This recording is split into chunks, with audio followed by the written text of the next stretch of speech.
Hello developer, আশা করি আপনারা সবাই ভালো আছেন। This is learn with Motaleb. তো আমাদের এই ভিডিওটা হচ্ছে ফাংশনের দ্বিতীয় নম্বর ভিডিও। আশা করি যারা ফাংশনের প্রথম ভিডিও দেখেন নাই অবশ্যই দেখে নেবেন। তো আমরা আজকে দ্বিতীয় ভিডিওতে কিছু ফাংশনের এক্সাম্পল দেওয়ার চেষ্টা করব। তো এটা হচ্ছে আমাদের মেইন মেথড। যদি আমরা কল করি আশা করি এখানে কিছুই দেখতে পারবেন না। তো আমরা একটা ফাংশন তৈরি করতে পারি এইভাবে। তো আমরা ভয়েড এখানে দিব নেম প্রিন্ট, ঠিক আছে, print প্রিন্ট দেবো এখানে। আর এখানে প্যারামিটার পাস করবো না এখন, তো আপনাদের কিছু এক্সাম্পল দেখাবো তার জন্য।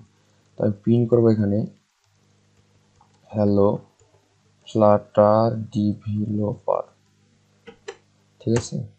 তো আমাদেরকে এই নেমটাকে শুধু এখানে কল যদি করি আমরা মেইন মেথডে, তো মেইন মেথডে যদি আমরা কল করি তাহলে কিন্তু আমাদের এখানে এই নামটা শো করবে। তো দেখতেছেন হ্যালো ফ্লাটার ডেভেলপার, ঠিক আছে।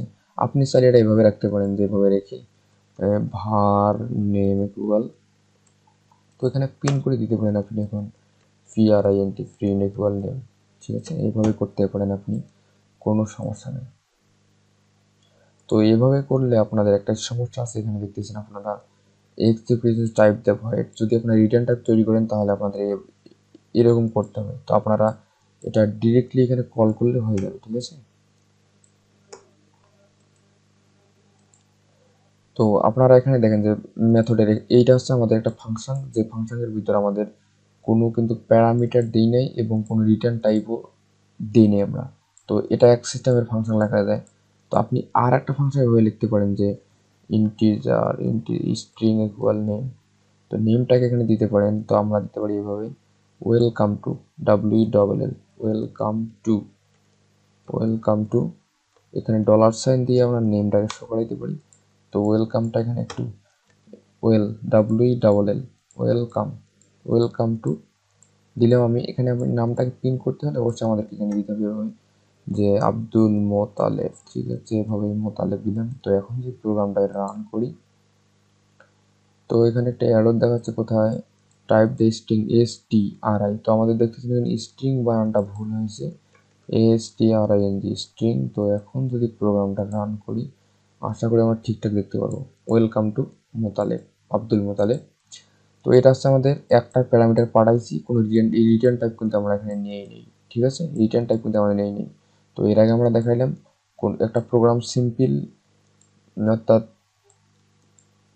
এর আগে আমি দেখাইলাম যেখানে রিটার্ন টাইপ নাই, প্যারামিটার নাই, সেটা এখন কিন্তু দেখাইলাম একটা প্যারামিটারওয়ালা ফাংশন, ঠিক আছে। এটা মনে রাখবেন, যখন আমাদের এই ফার্স্ট ব্র্যাকের ভিতরে কিছু রাখা হবে বা আর্গুমেন্ট পাঠানো হবে সেটাকে বলা হয় প্যারামিটারওয়ালা ফাংশন। তারপর আমরা আর একটা এইভাবে ব্যবহার করতে পারি এই ভয়েড সাম। তো এবার না আমরা দিব সাব দিব এভাবে। তো ইন্টিজার নিব এ ইন্টিজার্স বি। তো এখন আমরা কাজ করতে পারি ইন্টিজার সাব এসবি সাব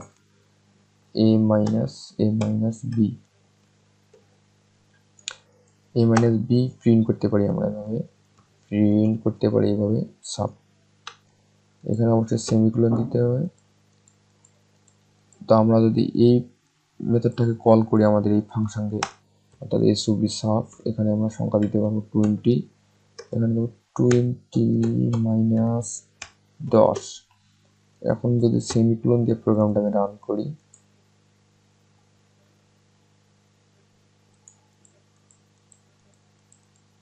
তো এখানে দেখতেছেন সাব আছে, ঠিক আছে। এখানে দিতে হবে আমাদের সাব এসবি সাব।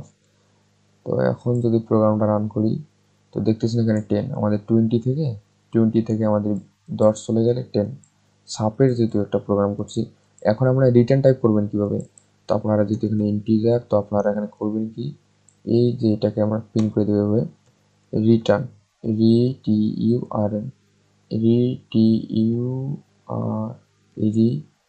RTURN ঠিক আছে। রিটার্ন দিয়ে আপনি সাবটাকে পাস করে দিবেন, অর্থাৎ আমাদের এটা রিটার্ন হয়ে যাবে এসওপি সাব। রিটার্ন হয়ে গেল। তো আপনাদের দেখেন এই ফাংশনটা হচ্ছে রিটার্ন টাইপ এবং প্যারামিটারওয়ালা ফাংশন। আমাদের এইটা আমাদের রিটার্ন টাইপ দিয়েছি, এখানে আমাদের প্যারামিটার পাস করছি এবং আমরা রিটার্ন করে দিয়েছি এখানে সাবটা। তো আমাদের এখানে কি করতে হবে, এখন এখানে এখানে আমাদের দেখতে হবে যে কোনো আপনি ইন্টিজার দিতে পারেন, ভার দিতে পারেন, ভার সাফ অন। তো এখন যদি এটাকে আবার প্রিন্ট করতে হবে, ঠিক আছে, রিটার্ন করলে আমাদের প্রিন্ট করতে হবে এসইউভি সাফ অন, এসইউভি সাফ। তো সাফ দিব আমি এখানে, এখানে অবশ্যই সেমিকোলন দিতে হবে যদি প্রোগ্রামটা রান করি। তো আপনারা দেখতেছেন ভুল কোথায়, এখানে বলতেছি প্রিভিয়াস ইউজ সাব। তো সাবটাকে আমরা এখানে প্রিভিয়াস ইউজ করছি, তো আমাদের সাব ইউজ করা যাবে না, এখানে 1 দিব।